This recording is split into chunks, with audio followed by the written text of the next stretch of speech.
guys, so today we're going to go ahead and wrap up square roots and squares, and let's go ahead and get started by talking about inverses. So inverses are operations that undo each other. So anytime you think of the word inverse, think about undo.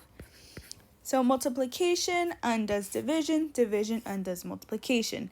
Addition undoes subtraction, subtraction undoes addition. So these are called inverses. Okay, so just like multiplication, division, and addition and subtraction, square roots and squares, they're inverses of each other because they undo each other. So remember, square roots are these, and squares is any number to the power of 2. So let's go ahead and jump right into it. So example number 1, we have the square root of 4 to the power of 2.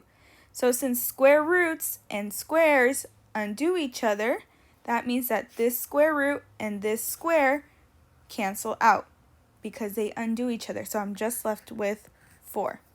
If you're like, what? What just happened? That doesn't make sense. Well, let's take the long way.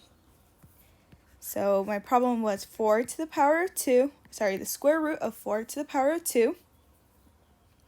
And I know 4 to the power of 2 just means 4 times 4.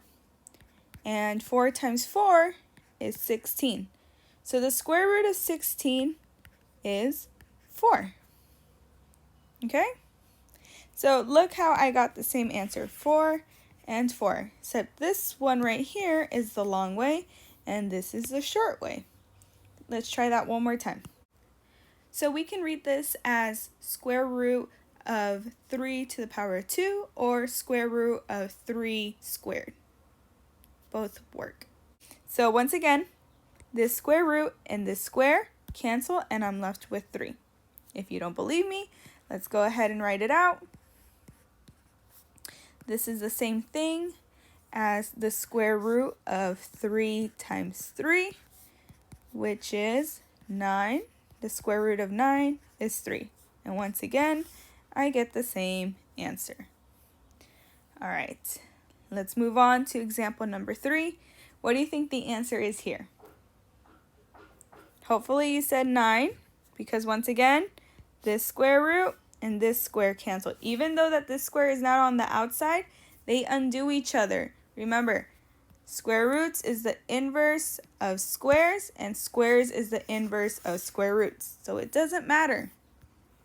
They undo each other. So let's go ahead and take the long way, if you don't believe me. So my problem was square root of 9 to the power of 2. This is the same thing as square root of 9 times square root of 9. I can rewrite this as square root of 9 times 9. 9 times 9 is 81. The square root of 81 is 9. So once again, we got the same answers, but this way is so much longer. It proves it, but just note that squares and square roots are inverses of each other. All right, one more. What a decimal. What do you think the answer is going to be? So the square root of 121.2 squared. So what do you think that is?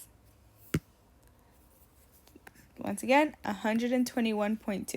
If you don't believe me, go ahead and take the square root of 121.2 first in your calculator and then square it and see what answer you get. Okay? You should get 121.2. All right. Now let's move to the fun part, solving equations. So here I have x squared equals 49. Well, what's the inverse of squaring? Square root. So I'm going to take the square root of both sides, because remember, when I solve equations, what I do to one side, I have to do it to the other. So here, my square roots cancel. My square root and my square cancel, so I'm left with x. The square root of 49. So here, when I'm talking about answers, I have to make sure I include both the positive and the negative option. So the square root of 49 is 7. So positive 7 and negative 7. And just to prove it, let's go ahead and check our answers that they work.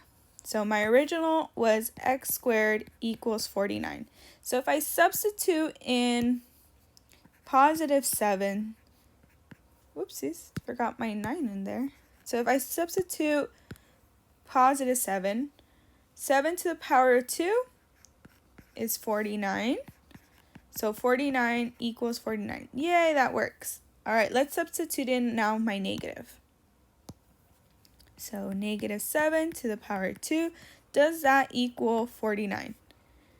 A negative times a negative is positive. 7 times 7 is 49. So yes, 49 does equal 49. So it works. So both solutions work. Okay, let's go ahead and do example number 2. So once again, I have x squared equals 25. The inverse of squaring is taking the square root. So I'm going to go ahead and take the square root of both sides. My square root and my square cancel, so I'm left with x. The square root of 25 is positive and negative 5. So 5 or negative 5. Okay? Now let's take a look at our last example. What do you think the answer is? So I have x squared equals 121. The inverse of squaring is taking the square root. I'm going to take the square root of both sides because what I do to one side, I have to do to the other. My square root and square cancel, so I'm just left with x. I need both my positive answer and my negative answer, so the square root of 121 is 11. So I get 11 or negative 11 as my answers. Okay guys, I hope this helps summarize what we've been learning and how to apply it to solving equations, and hopefully it helps you out in high school as well. We'll be doing some more practice problems tomorrow on IXL.